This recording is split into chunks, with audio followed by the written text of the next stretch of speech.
Pour le dire que ce soir, vous n'avez jamais tremblé en fait. Ouais, quand même, on a eu des moments quand on a commencé à revenir à 11 points de nous. Je pense qu'on a revu les démons du passé, mais après voilà, on a assez vite remis la tête à l'endroit et puis voilà, ça a souri pour nous à la fin. Et en plus de ça, avec la cerise sur le gâteau, avec le bonus off, voilà, on était venus pour faire un coup. On se l'était dit dans la semaine, on voulait confirmer ce résultat à Biarritz. Il y avait 13 nouveaux mecs dans le 15 de départ. Donc voilà, on voulait montrer qu'on était un groupe homogène avec 2-3 équipes différentes et qui peuvent gagner n'importe où. Et je pense que c'est chose faite ce soir. Vous avez bien préparé votre affaire? Oui. Tactiquement, on était venu pour jouer des coups et c'est ce qui s'est passé. Voilà, on a pu le voir sur le deuxième essai d'Ivan Etcheverry, on est en difficulté, on récupère le ballon sur une chandelle et ça va à dame. Voilà, on voulait refaire un peu le même match qu'à Biarritz et je pense que ça nous a souri. Walter, tu dis que les démons du passé sont presque revenus, mais l'air de rien, ce soir vous êtes leader de Pro D2.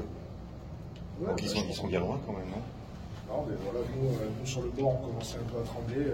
J'étais pas sur le terrain, mais voilà, je suis très fier de la réaction du groupe et je pense que ce soir on montre le vrai visage du SUA et qu'on a un peu tapé du poing sur la table par rapport à cette Pro D2.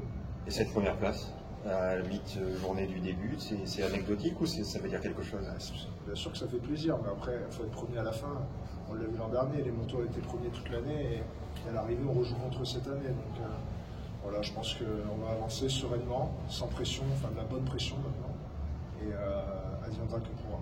Tu viens de le dire, Sylvain, vous avez été très serein ce soir, très posé sur ce que vous faisiez chacun et collectivement. Bien sûr. On était venu pour essayer de les sauver de ballon en touche. Je pense que ça a été chose faite. Voilà, hormis l'indiscipline ce soir qui a été un peu le point noir, mais voilà, sur un match à l'extérieur, des fois, faut pas être trop discipliné non plus. On l'avait vu sur nos défaites, par exemple à Montauban, où on avait fait 8 fautes. Voilà, ce soir, on s'est tous envoyés, les 23 mecs, et maintenant on va savourer et préparer Van avec moins de pression. Walter, comme à Biarritz, vous êtes hyper réaliste. Maintenant, dès que vous arrivez dans une zone de marque, vous marquez des points.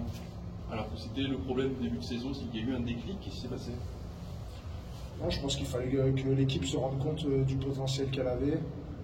Voilà, Bernard a nous montré les statistiques. On avait l'équipe qui avait le plus le ballon et qui avait le plus de ballon dans les votes adverses du championnat. Après, au bout d'un moment, c'était juste à nous de nous responsabiliser et avoir envie d'enfoncer les équipes en face et franchir la ligne. La confiance, c'est incroyable quand même dans les équipes de rugby parce que ça bascule très très vite.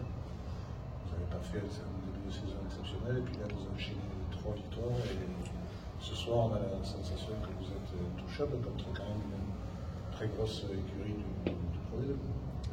Touchable, je dirais pas. Sur ce match-là, en tout cas sur ce match-là. Mais après, oui, c'est sûr, la confiance, voilà, ça donne des ailes, ça libère les mecs.